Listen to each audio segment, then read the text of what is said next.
Welcome back, film fans, to the Bruce Lee Retrospective, where we've been looking at and analysing all of Bruce Lee's films, starting with The Big Boss, which I did last time, and now we're on Bruce Lee's second film, Fist of Fury. So Fist of Fury was made, released in Hong Kong, is where it premiered, of course, in 1972, not too long after The Big Boss, which of course was proved very successful. Fist of Fury was even more successful. So the box office records that Big Boss set, Fist of Fury surpassed, which Where the Dragon goes to break furthermore. And it was the result of a two-picture deal with Raymond Chow. So that's what Bruce Lee agreed to from the outset when he went to work with Golden Harvest. One was to be a modern setting picture, and another one was to be a period picture, if you like. And this is the period picture that they agreed to make.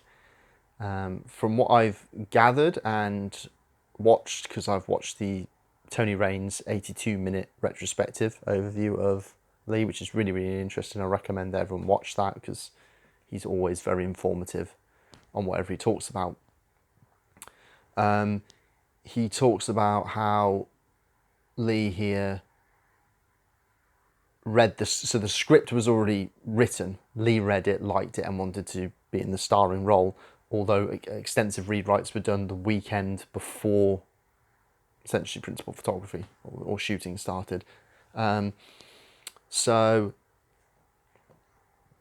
what to say about Fist of Fury? Well, this is where I'm probably going to come out with a controversial opinion, so this might prove interesting. Don't batter me in the comments too much. Although we'll get to where my opinion's at now, but when I was a kid and growing up, this was always my least favourite Bruce Lee film. Probably for two reasons. One is when Bruce Lee isn't fighting and when he's not on screen, I found the picture to be very, very slow. And the second is I found Bruce Lee to be almost too moody. He's excessively moody in this. That was my complaint when I was a kid, I think, was that especially when you put this film in between both Big Boss and Where the Dragon, where he kind of has the kind of the boyish naivety and then the kind of carefree country bumpkin type, where he's just kind of very joyful and exuberant. It seems very boisterous. I think boisterous is the best way to describe Bruce Lee in Way of the Dragon, in a way. That here he just seems excessively moody, and I think it just didn't sit well with me, and I didn't find it as charismatic. It just didn't pull me in. I didn't gravitate towards that aspect of Lee's persona as much when I was a kid. So I always had a hard time sitting through not a hard time, but like it was the one I'd revisit the least when I was a kid. At least sitting through the entire picture. I'd always revisit particularly like the final 10-15 minutes, which I think I've always thought have been fantastic. But on a rewatch, I definitely have reconsidered my opinion of Fist of Fury a lot. Before we get into that, some background information about the film, I suppose. So Fist of Fury was released, again, confusingly, it was released as the Chinese connection in the USA originally. And even though that's a confusing title, because that applies more to the first film, and that's because that was going to be the title for the release of The Big Boss, but then they switched to the titles. So again, very, very confusing, but for all intents and purposes, we'll just refer to it as Fist of Fury for this. And I think the US have adopted that title now on all subsequent releases anyway, so it's kind of universally, well, not universally, but in the West known as Fist of Fury, of course. It takes place during 1910s Shanghai. So this is a period of time when Japan, in some sense, so as a result of the first war between Japan and China, which Japan had kind of formally won, as a result of I think it's the Shimonoseki Treaty, Japan had a kind of imperial presence in Shanghai. And so that explains their presence. If you're wondering why do the Japanese seem to have like power and influence and presence in China around that time, that's why. And of course, they'll have a subsequent, during World War II, they'd have, with the invasion of Manchuria, there'd be a subsequent war between the two nations as part of like the overall overriding conflict of World War II. Again, but for all intents and purposes, this film therefore inevitably deals with Japanese imperialism. And of course, this being a Hong Kong film, is very critical of inevitably of Japanese imperialism. Courtesy of the Arrow Video 200-page hardback book that's in this set, the piece on Fist of Fury actually says that apparently Chairman Mao cried when he saw Fist of Fury and immediately demanded, well, not demanded, but immediately wanted to watch the film again. But the same can't be said for the Chinese population, who, of course, never really, not never, but at the time did not get to see Fist of Fury, because obviously Chairman Mao's policy towards the arts was very censorial. There wasn't even a Chinese cinema around at the time. There was no Chinese movies being made.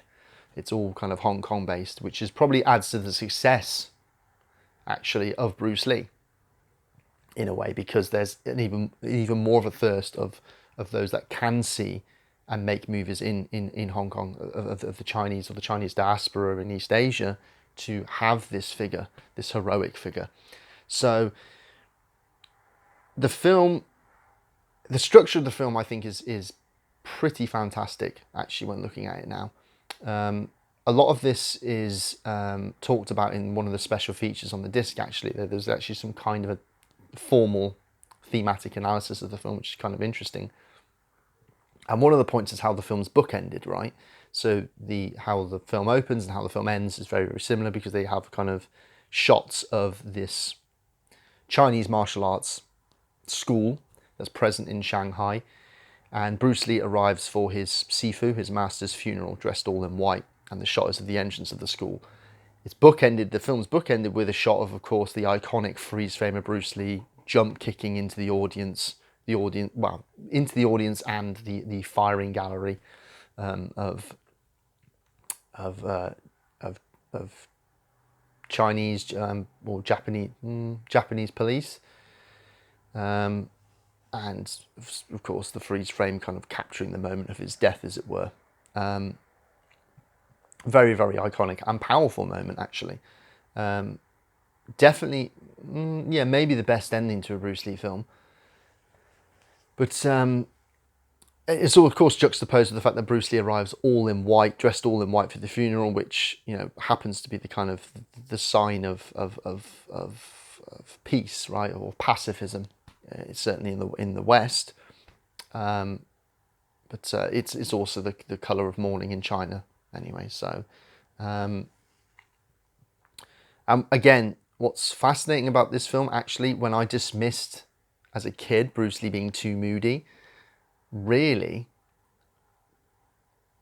I actually forgot. Wow, I never considered how actually, again, somewhat nuanced and versatile Lee is here. I mean, we open the film and Bruce Lee's hysterical over the loss of his Sifu. I mean, he's literally clawing at the coffin to get to him, and he has to be knocked out and taken away by fellow colleagues of the martial arts school because he's hysterical. Again, a very vulnerable portrait of Chinese masculinity, especially when you juxtapose it with the heroic idealization of Lee as a kind of almost superhero figure. Particularly, I think, in this film, this really begins to take place, because, again, you have to remember the context here. The historical context of martial arts films at the time were not very realistic or grounded in realism. Seldom hand-to-hand combat, always a lot of swordplay. The wuxia genre, of course, was very popular in the 60s with King Hu's cinema, coming into the 70s, which is why you still get a lot of kind of trampoline jumping and stuff like that in Big Boss, which Bruce Lee definitely, because he had full control, I think, of a fight choreography in this film, removes a lot of, almost all of in this film. But he still performs heroic feats of strength, where he's kind of like twirling around the two guys at the Japanese dojo with one arm each and throwing them across the room, or lifting up the rickshaw when he throws the Chinese translator out, these kind of superhuman feats of strength, or kicking, indeed, the Suzuki, the main villain of the film, the leader of the Japanese dojo, through the doors into the garden, like 30 feet or 20 feet or whatever. These kind of heroic feats of strength is to set up, and they work better because they're put in contrast to Lee's more vulnerable, sensitive side. You got to remember that Lee here it's almost a kind of Shakespearean or he's almost a noirish figure in the sense he's a doomed protagonist. From the outset, Lee is condemned to be a man who's going to be a martyr here. He's going to take vengeance against what would have been his Sifu's pacifist wishes, and of course the law and order of the kind of Japanese influence rule in Shanghai. So he's going to be punished for his transgressions, which is why he's condemned to death by the freeze frame, but also immortalized with the freeze frame. Freeze frame is a great device for capturing a moment in time and immortalizing it. So the martyrdom act becomes fulfilled via the freeze frame in a way.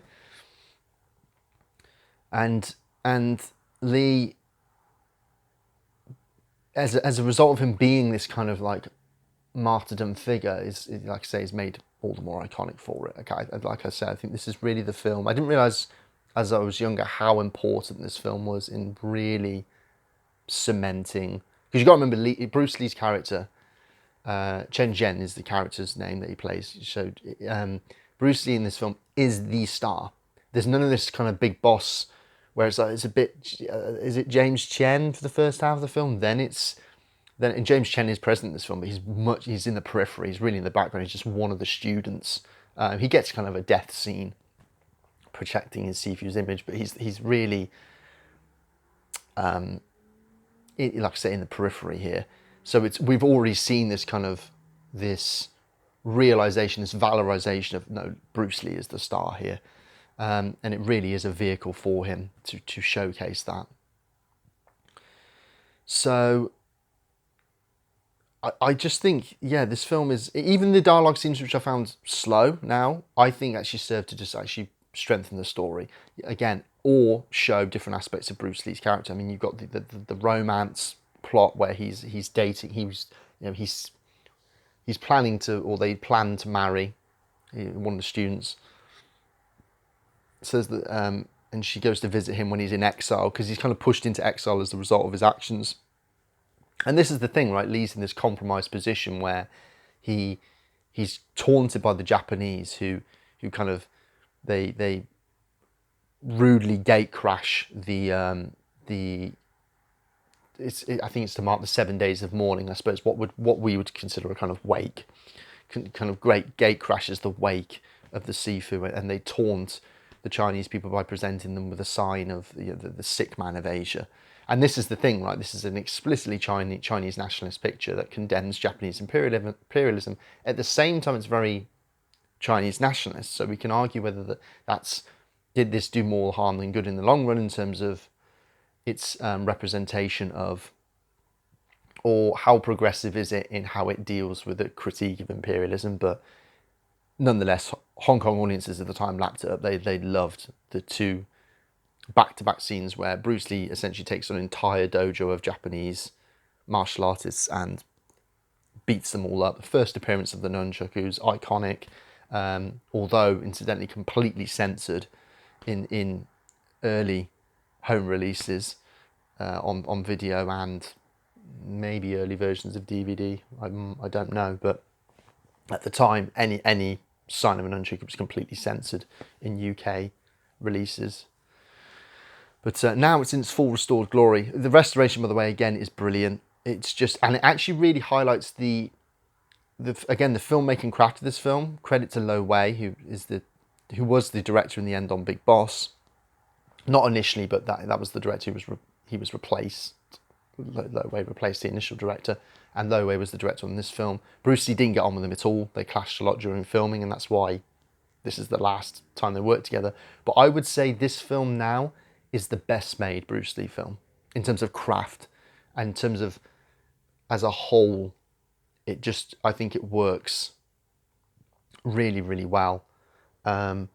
It is moody, it's dark, but that also the film is dealing with the rage that Bruce feels in righting the wrong of his master's wrongful death, because the master, the Sifu, dies under suspicious circumstances. He's supposedly a healthy man, and then Bruce obviously makes the discovery that the chef at the school poisoned his seafood, and he's secretly Japanese.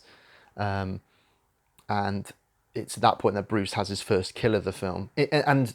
Again, in this brilliant use of, again, the film uses slow motion really, really effectively. So the first time that Bruce Lee kills someone in the film, the Japanese chef, after he lands the kind of killing blow, you get this wonderful use of slow motion, and then the sounds drowned out. You get this kind of weird metallic whirring, and it just focuses. It's just used to focus the audience on the kind of profound nature of this moment, that he's just killed someone, that he's kind of crossed this line that he will never return. And it's a very, very powerful moment. And again, it laser focuses you on Lee, and that kind of almost deafening. The rage is deafening. The fury is deafening. And then they use the slow motion again when he lands the fatal blow on Petrov, the Russian wrestler figure in the climactic fight scene, where it's slow motion as he prepares to kill him, and then once he lands the kind of the chop to his larynx, to his throat, the film goes back into normal 24 frames a second. So you have the slow motion first, then the kill blow, and then so it's like a reversal. Again, this kind of weird, not weird, but this unique book ending in a way. I mean, yeah, the film just feels incredibly atmospheric, consistently atmospheric as well, in a way in which I think Big Boss and Where the Dragon aren't, because they are definitely tonally uneven. So, yeah, I think it's a pretty remarkable film, actually. I think all the fight scenes as well are terrific. I really do. I think, again, the fight choreography that's Lee's doing, that is, and I think it is just simply, it's top notch. Especially the scene with arguably the best fight scene he did, arguably, with Rob Baker, isn't it? The who plays the Petrov, the wrestler. Because again, you're beginning to get this sense of Bruce Lee telling a story through physical action, through his martial arts, which basically is he attempts to dispatch this wrestler with straight fury, straight-laced aggression and fury, like he has done with all the other opponents that he's beaten up in this film and killed, and it doesn't work. This guy's bigger, this guy's stronger, he's got a different martial arts background, if you like. And so Bruce has to change it up, and he incorporates Wing Chun, boxing. There is a bit of wrestling on the floor where he bites him on the leg to get out of an armbar, which again this shows this realistic approach to fighting, where there's no honor in fighting when you're fighting for your life. You just do anything to get out of the situation. It actually calls upon what Lee recommends in his book, The Tao of Jeet Kune Do, if you've ever read or looked at it. If you're in a fight, he actually has a diagram where he shows the most vital areas. He says, eyes, groin. Go for the eyes or the groin. Okay, which of course isn't allowed in combat arts in terms of sports. You're not allowed to do that, right? If it's boxing or MMA. But if in a fight, anything goes. You're just trying to win. You're trying to survive. So I like the realism again reflected in that there's kind of really no honor here. And you just do the most practical thing to get out of the scenario. And then throughout the fight scene, he kind of he loosens up, he adapts, he's more flowing, and it's almost like he's toying with and having fun with Petrov at the end. And that looseness and that fluidity is what's key to beating him. So again, the use of his martial arts in telling a story within that kind of hermeneutic, within that scene, is brilliant. And then it goes back to full rage again when he takes out Suzuki, the master, in the final combat of the film. So yeah, obviously the film is, like I say, very, very, very critical of the Japanese, and very, very. It's anti-imperialist, it's anti-colonialist, it's that heroic moment of where he force feeds the sign "Sick Man of Asia" and says, "We're not, Chinese people are not the sick man of Asia." Is a kind of, again, think about how Bruce Lee's stardom is being cultivated here, standing up for the oppressed people. It's a very heroic gesture. It's a very heroic gesture, and what we're getting throughout the films, and you see it again, where the dragon, he's always standing up for the little man. Violence as a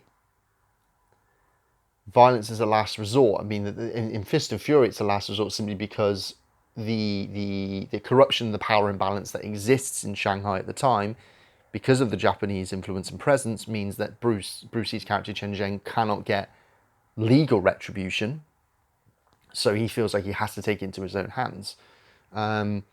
Hence why he's a doomed protagonist. But again, we can understand Lee's actions, and we feel sympathy more so for him when he's kind of, again, caught in between a rock and a hard place, just like he's in Big Boss, exiled by his friends and his allies, and then also, of course, persecuted and hunted by his enemies. I love the again, the comedy even works in this film. There's like a kind of comedy with, in the sense that Bruce Lee adopts these series of different disguises as he turns into this kind of like weird martial arts serial killer, bumping off these people, hanging them from lampposts in public as a kind of form of public display of retribution in his execution of them.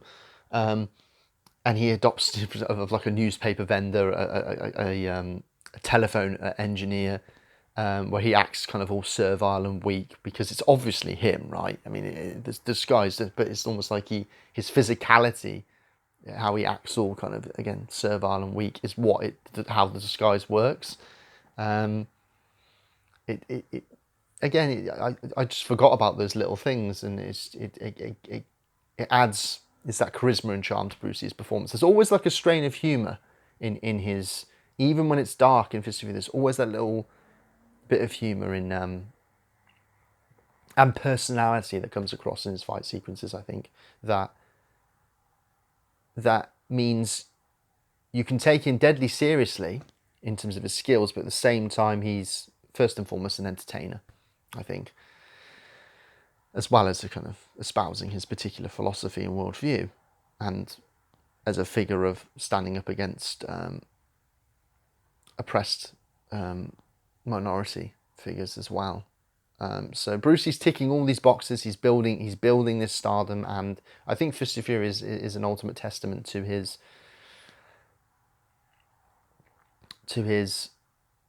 if not his skills as a martial artist, then his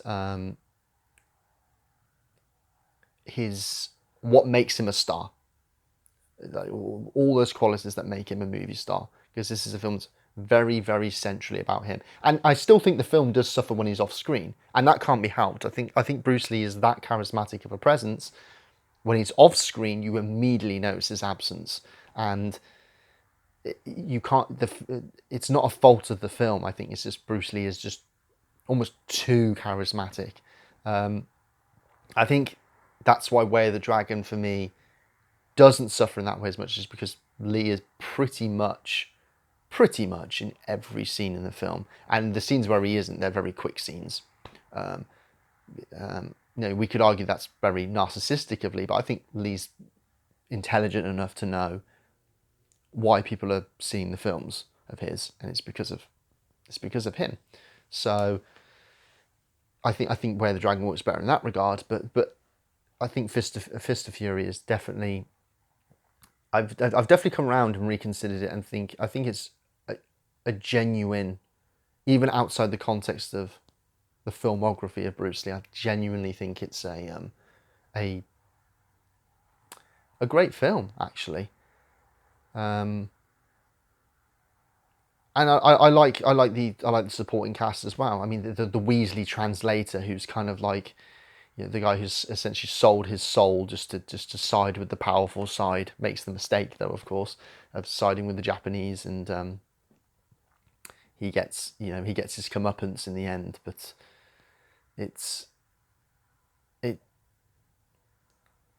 again, I think the lasting impression of this film for me is the almost the kind of the luminous rage that resonates from Bruce Lee in this film. Even though, like I say, he displays different emotions throughout this film. The vulnerability and sensitivity he displays with the romance plot line, with the hysteria that he suffers at the beginning. There's almost like a wounded vulnerability to every act of violence he commits, because it resonates from a deeply emotional place that he's of his master, who he clearly loved very, very dearly, and taking vengeance on that. It's still something you just don't really see from modern action stars, is it? That kind of wounded vulnerability, which, like I say, just only magnifies his strengths and virtues when he does fight. You know, and that kind of empowered but wounded masculinity is something which we could probably do more of, culturally speaking, in terms of what we see in action movies. I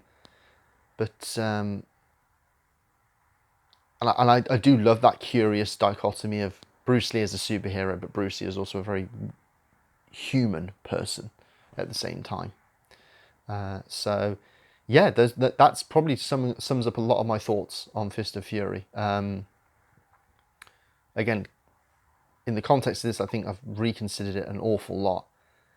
The question is, do I now consider it as overall his best film? Only time will tell when I watch the rest of them. So if you enjoyed this, please feel free to comment what you think of Fist of Fury. I know there's a couple of people that have already commented saying that it's one of their favourites, and now I can fully see why.